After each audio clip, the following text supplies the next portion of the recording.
बुद्धवार बंदे को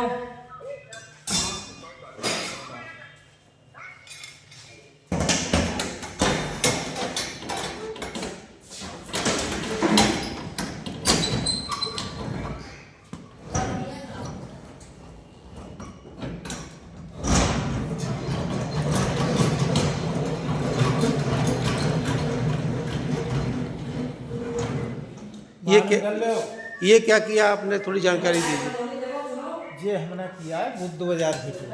तो ये हत्थे से क्या करना होता ये है? ट्रॉली उतारनी है। अच्छा, ट्रॉली क्या होती है इसमें? जो इसमें मशीन होती है बिजली की, जोड़ने और तोड़ने है, इससे मतलब उतार के मतलब जो है कि अलग हो जाती है बिजली। तो अब बुद्ध बाजार लाइन पे काम किया जा सकता है, हाँ, बुद्ध बाजार लाइन पर काम कोई करंट नहीं है। यहाँ से बिल्कुल अलग है। और बदायूं की फीडर कौन सा कहलाता है? बदायूं रोड का फीडर ये लिखा हुआ है। ये लिखा है बदायूं रोड फीडर। तो जो कल की जो घटना हुई है वो इन दोनों फीडरों के ही बीच में कन्फ्यूजन के चलते हुई ऐसा ही है ना? क्यों हुई होगी बदायूं और बुद्ध बाजार? ये अलग अलग लाइन है। बहुत अंतर तो है, थोड़ा अंतर, लेकिन ज़्यादा नहीं है, नज़दीक है। और कोई कारण नज़र आता है जिसमें ये कारण हो गई हो इस तरह की घटना? नमस्कार, आप देख रहे हैं हमारा विशेष कार्यक्रम एक्सरे। पिछले दिनों बिसौली में एक तथाकथित लाइनमैन की हाई टेंशन लाइन पर करंट लगने से मौत हो गई। 55 वर्षीय प्रेमपाल विद्युत विभाग में प्राइवेट रूप से काम कर रहे थे। विभाग और पुलिस द्वारा घटना की जांच हो रही है। हमारा जांच प्रभावित करने का कोई इरादा नहीं है, केवल अपने अनुभवों के आधार पर कह सकते हैं कि इसका मुख्य कारण सुरक्षा उपकरणों का उपयोग न करना और शराब ही निकलेगी। इस विभाग में ऐसे कम लोग बचे हैं जो शराब न पीते हों और सुरक्षा उपकरण भी न के बराबर उपयोग में लाए जाते हैं। मान लेते हैं कि उस दिन ड्यूटी पर शटडाउन देने वाले एसएसओ सौरभ उपाध्याय ने शराब पी रखी थी, तो उनके पास लाइनमैन रजनीश यादव का फोन आता है जिसमें वो बदायूं रोड वाले फीडर को उनसे बंद करने की बात कहते हैं और नशे की हालत में सौरभ ने बुद्ध बाजार वाला फीडर बंद कर दिया और हादसा हो गया। इसके दो कारण हो सकते हैं, एक नशा और दूसरा जिस जगह आज बुद्ध बाजार फीडर है उस जगह उस समय पहले बदायूं रोड फीडर ही हुआ करता था। नई व्यवस्था में इसकी अदला बदली हो गई और दोनों ही बहुत करीब हैं। अब मान लेते हैं कि नशे में सौरभ नहीं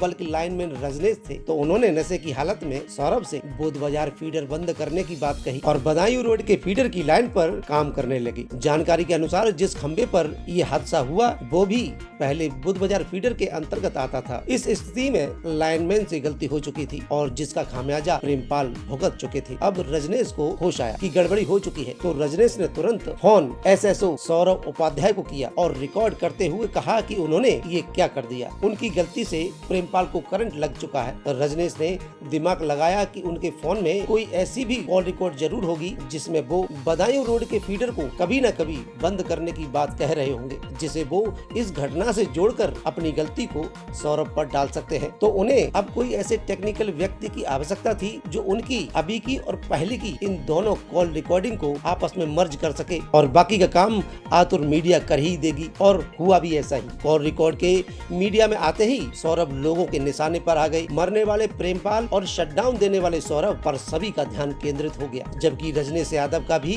घटना में मुख्य किरदार था। उन्होंने भी अपनी जगह खंबे पर प्रेमपाल को चढ़ा दिया था। अब यदि दोनों नशे में नहीं थे तो सबसे बड़ा कारण बिना सुरक्षा उपकरण के साथ काम करना ही होगा। घटना को देखें तो प्रेमपाल के पास करंट को चेक करने हेतु वो टेस्टर भी नहीं था जो 3 फीट दूर से ही करंट को भांप जाता है। उनके पास लाइन पर डालने वाली वो चैन भी नहीं थी जिसके डालने से अगर करंट आ भी जाए तो फॉल्ट होकर फीडर बंद हो जाता है। और इंसुलेटेड ग्लव्स, रबर के जूते भी नहीं थे। एक करंट को भांपने वाला हेलमेट भी होता है, वो भी नहीं था। तो क्या ये सुरक्षा उपकरण मिलते भी हैं?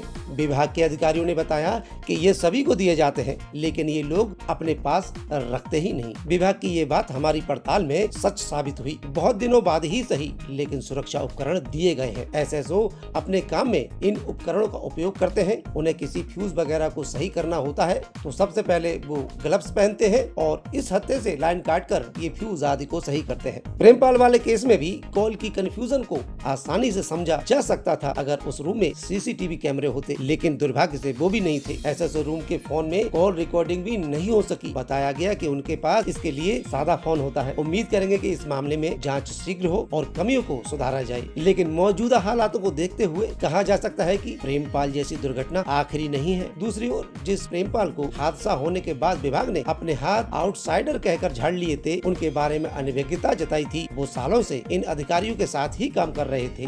दुर्भाग्य से बस इनका नाम विभागीय कागजों में दर्ज नहीं था। उनके गांव के संतपाल भी अभी उन्हीं जैसा काम कर रहे हैं। सच्चाई ये भी है कि जब तक कोई दुर्घटना न हो जाए तब तक किसी को किसी अव्यवस्था से कोई फर्क नहीं पड़ता। विभाग और हमारा दोनों का यही मानना है कि जैसे भी हो बस लाइन ठीक हो जानी चाहिए। विभाग के पास भी खंभों पर चढ़ने वाले अनुभवी लोगों का टोटा है। ऐसे में प्रेमपाल जैसे मजबूर लोग ही काम आते हैं। प्रेमपाल की मृत्यु दुर्भाग्यपूर्ण है। साथ ही किसी ने इनको जानबूझकर नहीं मारा बल्कि लापरवाही ने मारा। बहुत संभव है कि लापरवाही का साथ नशे ने भी निभाया हो। जानकारी ये भी है कि विद्युत विभाग प्रेमपाल के परिवार को 5 लाख रुपए का मुआवजा दिलाने में कोई कसर नहीं छोड़ रहा। इसके लिए विभाग को साधुवाद। उम्मीद करेंगे कि ये काम शीघ्र हो जाए और ये भी उम्मीद करेंगे कि इस हादसे की पुनरावृत्ति न हो। साथ ही लाइनमैन सुरक्षा उपकरणों के साथ काम करेंगे और नशे की हालत में बिजली के तारों से दूर रहेंगे।